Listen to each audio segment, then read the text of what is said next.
بسم اللہ الرحمن الرحیم۔ محترم سامعین و ناظرین، السلام علیکم ورحمۃ اللہ وبرکاتہ۔ امید ہے اللہ تعالیٰ کے فضل و کرم سے خیریت سے ہوں گے۔ اللہ تعالیٰ آپ کو، آپ کے اہل خانہ کو ہمیشہ اپنی رحمتوں کے سائے میں محفوظ رکھے، آمین۔ کڑوے گلاب سلسلے کا ولاگ شروع کرتے ہیں۔ یاد رہے کہ یہ مضامین جناب محمد سلیم بٹ صاحب کی تصنیف حشر نشر سے لیے جاتے ہیں اور آپ کی خدمت میں پیش کیے جاتے ہیں۔ تو شروع کرتے ہیں آج کا کڑوے گلاب سلسلے کا ولاگ۔ عنوان ہے فاقہ کوئی توہین ہنر تک نہیں پہنچا، فاقہ کوئی توہین ہنر تک نہیں پہنچا۔ گیلپ حالیہ سروے کے مطابق 138 ممالک کے لیے ترتیب دی گئی خوشی اور مسکراہٹ کی فہرست میں پاکستان کا 117واں نمبر ہے۔ چینلز کی حالیہ سر پھٹول کے بعد یہ نمبر یقیناً اور بھی نیچے سرک گیا ہوگا۔ ایک ایسی لڑائی جس میں الجھے چاروں فریق یعنی حکومت، عسکری ادارہ، ٹی وی چینلز اور خواہ مخواہ درمیان میں کود پڑنے والے عمران خان ایسی گناہ بلذت کے مرتکب ہو رہے ہیں جو سراسر گھاٹے کا سودا ہے۔ کسی نے کہا تھا انسان کی محبت بھی نامعقول ہوتی ہے اور نفرت بھی، لیکن یہ تو سراسر کاروباری مفادات کی جنگ ہے۔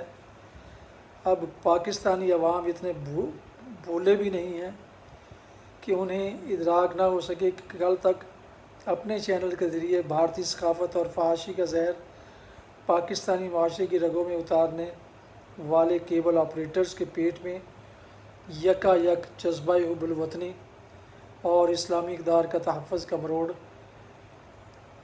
کن پس چلمن مقتدر حلقوں کی اماں پر اٹھا ہے۔ ہم سخن فہم ہیں، غالب کے طرفدار نہیں۔ ایک ایسے معاشرے میں جہاں معافی مانگنے کا چلن نہیں، متعلقہ چینل کی جانب سے معافی مانگ لینا بڑا پن ہے۔ متعلقہ چینل کی معافی اور سپریم کورٹ کے واضح حکم کے تحت کسی چینل کے لائسنس کی معطلی یا منسوخی کے بغیر اسے بند نہیں کیا جا سکتا کے باوجود اس کی بندش پر اصرار ناقابل فہم ہے۔ اگر چینل کو بند کرنے کی روایت رواج پا گئی تو پھر اگلی باری ان چینلز کی ہوگی جو آج حب علی میں نہیں بلکہ بغض جیو میں اس کی بندش کے پر تولے ہوئے ہیں۔ شاید انہیں یہ احساس نہیں کہ وہ بھی اسی کشتی کے مسافر ہیں جس میں وہ چھید کر رہے ہیں۔ بقول شاعر، کچھ لوگ جو سوار ہیں کاغذ کی ناؤ پر، تہمت تراشتے ہیں ہوا کے دباؤ پر۔ اس شہر میں خیر کا بھی ایک پہلو پوشیدہ ہے کہ بیچ چوراہے اپنے گندے کپڑے دھونے والے چینلز سے اولے جانے والے ہر لفظ کو مقدس اور الہامی سمجھنے والے سادہ لو عوام کی بھی ذہنی تربیت ہو رہی ہے۔ انہیں سمجھ آ رہی ہے کہ یہ نظریاتی اساس اور ملکی مفاد کا معاملہ نہیں بلکہ پس پردہ گاندھی آشرم ٹرسٹ سمیت غیر ملکی فنڈز کی اماں پر غیروں کے ایجنڈے کی تکمیل کا مکروہ اور سفاکانہ کھیل ہے۔ ضمیر فروشی کے اس کھیل میں یوں بھی جذبات اور نظریات کی کوئی اہمیت نہیں رہ جاتی، اور جب کوفے کا ہر باسی بے حسی، بے شرمی اور بے غیرتی کے ہاتھ پر بیعت کر چکا ہو تو وہاں حسین رضی اللہ عنہ کی نعش کو کفن نہیں ملا کرتا اور زینب کی چیخوں کو آواز نہیں ملا کرتی۔ اب زیادہ سے زیادہ دولت سمیٹنا ہی سب سے بڑا فن قرار پایا ہے۔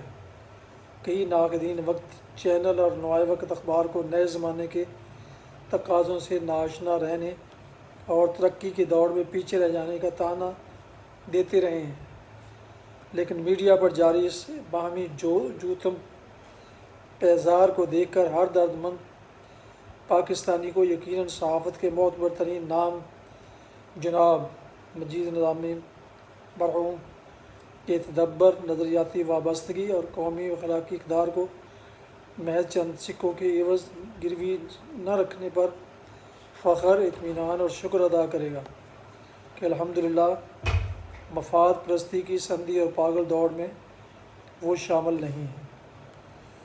صد شکر کے افلاس کی الغار میں دانش، فاقہ کوئی توہین ہنر تک نہیں پہنچا۔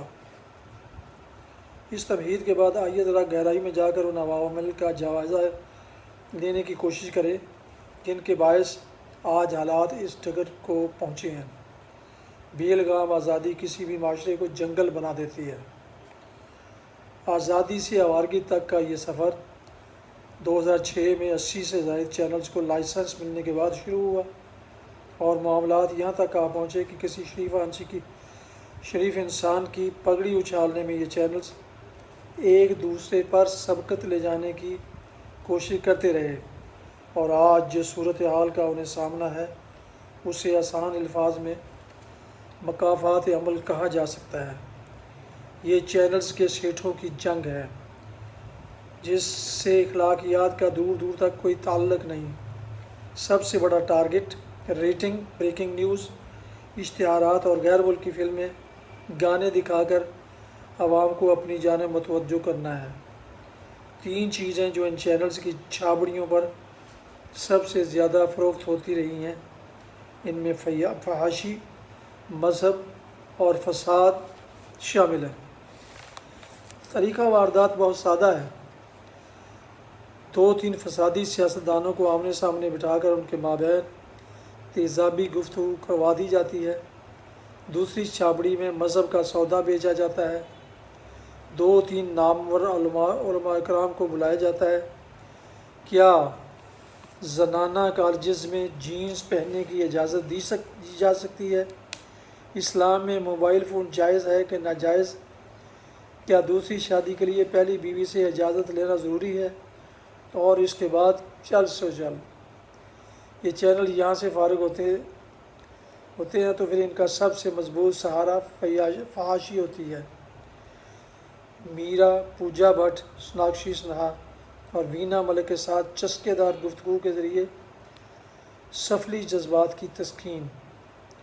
اس صورتحال کے سب سے بڑے ذمہ دار چینلز کے مالکان ہیں جنہوں نے تربیت یافتہ اینکرز اور پروفیشنلز کو لینے کی بجائے ایسے دہاڑی دار مزدور کانٹریکٹ پر بھرتی کیے جن کا مقصد محض ذاتی تشہیر اور اشرافیہ کی بلیک میلنگ ہوتا ہے۔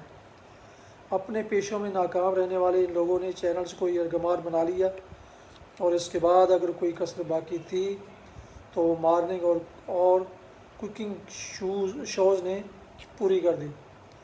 دلچسپ پہلو یہ ہے کہ مارننگ شوز کے اکثر میزبان الا ماشاء اللہ خود طلاق یافتہ یا علیحدگی پسند ہیں۔ وہ خود عملی زندگی میں بہو، بیوی اور ماں کا کردار نبھانے میں ناکام رہی ہیں، لیکن اب پورے پاکستان کے مرد و زن کو کامیاب ازدواجی زندگی کے گر سمجھا رہی ہیں۔ مدرز ڈے پر جذباتی پروگرام پیش کرتی ہیں مگر فادرز ڈے گول کر جاتی ہیں۔ سنگل پیرنٹ کے مغربی کلچر کو فروغ دے رہی ہیں۔ یہ مارننگ شوز معاشرے میں ڈپریشن اور احساس کمتری کا باعث بن رہے ہیں۔ پیش بہا ملبوسات، زیورات، قیمتی جوتے، بالوں کے سٹائل اور دبلے پتلے بدن دیکھ کر گھریلو خواتین کا دل دکھتا ہے۔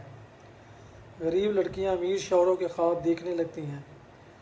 خود ان خواتین ہوسٹس کی نجی زندگی میں نظر دوڑائیں تو نہایت بھیانک منظر نظر آتا ہے، مگر کیا کیا جائے، دولت، شہرت اور اقتدار کا نشہ انسان کو ایسی دنیا میں پہنچا دیتا ہے جہاں اسے اپنے سوا کچھ دکھائی نہیں دیتا۔ ملک کی 54% آبادی غربت کی لکیر سے نیچے زندگی بسر کر رہی ہے۔ آلو 80 روپے کلو بک رہا ہے، لیکن کوکنگ شوز میں ہر کوئی زبیدہ آپا بن کر زیتون کے تیل میں مشروم فرائی کرنے کے ٹوٹکے بتا رہا ہے۔ پیمرا اگر ضابطہ اخلاق مرتب کرے تو کہا جاتا ہے کہ یہ آزادی صحافت میں دخل ہے، اور خود اپنے لیے کوئی ایسا ضابطہ بنانے کے لیے تیار نہیں، اسی لیے پرویز رشید کو یہ کہنا پڑا کہ میڈیا آزادی کو اس طرح استعمال نہ کرے جس طرح بندر نے اس طرح استعمال کیا تھا، یعنی ریزر استعمال کیا تھا۔ ہمارے ٹی وی چینلز کا 80% مواد لائیو ہوتا ہے، ہمارے خبر نامے براہ راست ہوتے ہیں، جبکہ یورپ اور امریکہ کے انتہائی ترقی یافتہ ممالک میں ٹی وی چینلز کا 70% مواد ریکارڈ شدہ ہوتا ہے۔ یہ ہمارے چینلز کی منافقانہ چشم پوشی ہے کہ کینیڈا اور برطانیہ سے 2 گھنٹوں کی لائیو نشریات میں اپنے سیاسی مخالفین کو ٹھوکنے، آئین پاکستان کو نہ ماننے اور شہریوں کو ریاست سے بغاوت پر اکسایا جاتا ہے۔ یہ پاکستانی چینلز پر ہی ممکن نہیں، یہ پاکستانی چینلز پر ہی ممکن ہے جہاں لائیو خود سوزی، ملک توڑنے کی دھمکی، فرقہ واریت، نسلی فساد اور سماجی نفرت پھیلانے کی کھلی چھٹی موجود ہے۔ تینوں بڑی صحافتی تنظیموں کو فوری طور پر ضابطہ اخلاق مرتب اور خود پر نافذ کرنے کی ضرورت ہے۔ ہم نے اگر اب بھی اپنے منہ، اپنے مائکروفون، اپنے کیمرے اور اپنے قلم کو ضابطے کا پابند نہ بنایا تو رہی صحیح عزت سعادت بھی ہاتھ سے جاتی رہے گی اور خلق خدا بجا طور پر سمجھنے پر مجبور ہو جائے گی۔ لوگ بازار میں بیچ آئے ہیں شمشیر و قلم، گھر میں رکھتے بھی بزرگوں کی نشانی کب تک۔ واہ! ناظرین و سامعین محترم، یہ تھا آج کا کڑوے گلاب سلسلے کا ولاگ، جس کا عنوان تھا فاقہ کوئی توہین ہنر تک نہیں پہنچا، جسے جناب محمد سلیم بٹ صاحب کی کتاب حشر نشر سے لیا گیا ہے اور آپ کی خدمت میں اس ناچیز نے پیش کیا ہے۔ جن دوستوں نے ابھی تک میرے یوٹیوب چینل BA رشیدی کو سبسکرائب نہیں کیا، وہ سبسکرائب کر کے بیل آئیکن کو ضرور پریس کریں اور لائک بھی کر دیں۔ شکریہ۔ اگر مناسب سمجھیں تو دوستوں کے ساتھ بھی شیئر کر لیں۔ اللہ تعالیٰ آپ کو، آپ کا حامی و ناصر ہو۔ اللہ تعالیٰ آپ کو، آپ کے اہل خانہ کو ہمیشہ اپنے زمان میں رکھے۔ آمین۔ اپنا بہت خیال رکھیے، دعاؤں میں پاک وطن، مرحومین اور دوستوں کو اور اس ناچیز کو بھی ضرور یاد رکھیے گا۔ السلام علیکم ورحمۃ اللہ وبرکاتہ۔ پاکستان زندہ باد۔